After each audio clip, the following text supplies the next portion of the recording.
This from Dawg Pound Daily. 4 difficult decisions Browns will need to make this offseason. Number 1, do they cut Jack Conlin? Casey, that's got to be a critical one. Last 2 years, guy's been injured, has a big salary number too. For me, the number one factor is it's going to be hard to keep Dawand Jones off the field.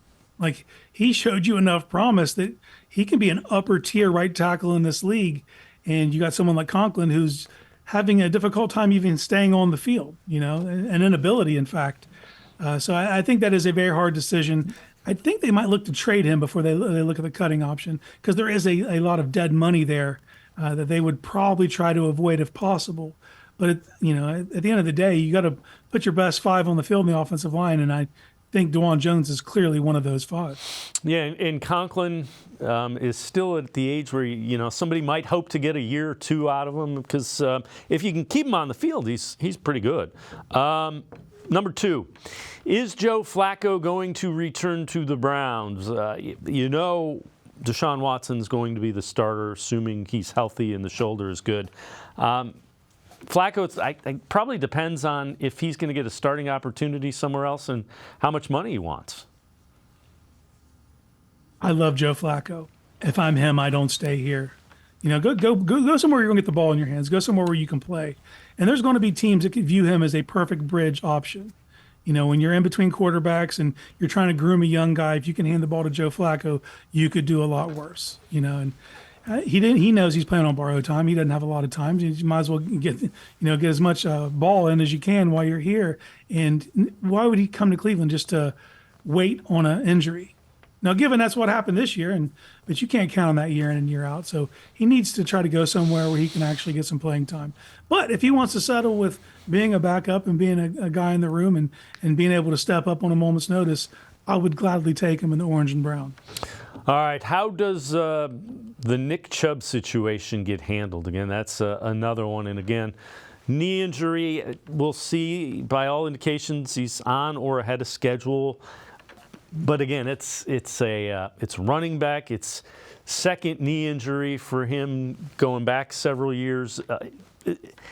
I'm not going to bet against him, but I don't know that you can count on him if you're the football team. Yeah, I've said it before, and I'll continue to say it. If there is a human being capable of coming back from that injury, it is Nicholas Jamal Chubb. But coming back and being at the same level you were when you left, those are 2 different things, and you have to plan for the contingency that does not happen. So they need to get another starting caliber running back on this team.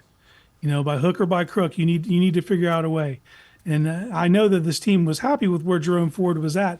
I don't think you want him to be the starter. You want him to be a backup. And since you can't count on Nick Chubb, you need to get someone in place that you can count on, that you can lean on. And then you can still use Ford to be that third down back, to be that guy who can step in and spell for a series or 2. So they need to flip over every stone they can, whether it's trade, whether it's a free agent, whether you spend a higher pick than you're normally comfortable with on running back. They need to explore every option. All right, the last one of these 4 questions that are difficult. Is Za'Darius Smith going to return? I would assume the Browns were happy with what they got from Za'Darius Smith. Was banged up a lot, but that's what happens to defensive linemen that get into the late 20s, early 30s. We're in the same spot we were in after the first year of Jadeveon Clowney. We're kind of in that same cycle. I think you'd be happier with where Za'Darius is right now than you were Clowney at that point. Even though Clowney had a higher sack production in his first year with the Browns, if you look at the pressure Za'Darius was putting up, it's not even close, So I think that you would try to re-sign him, but it is at what cost? That's what it all comes down to. But you're in a better place than you were when you had to go with the second year of Jadeveon because of what you've done to the back of that room, because you have Ogbo as a situational pass rusher, because Alex Wright has emerged as a playable option. You're not in the exact same spot you were in. So I think you try to get that deal done, but if you don't, it's not the end of the world.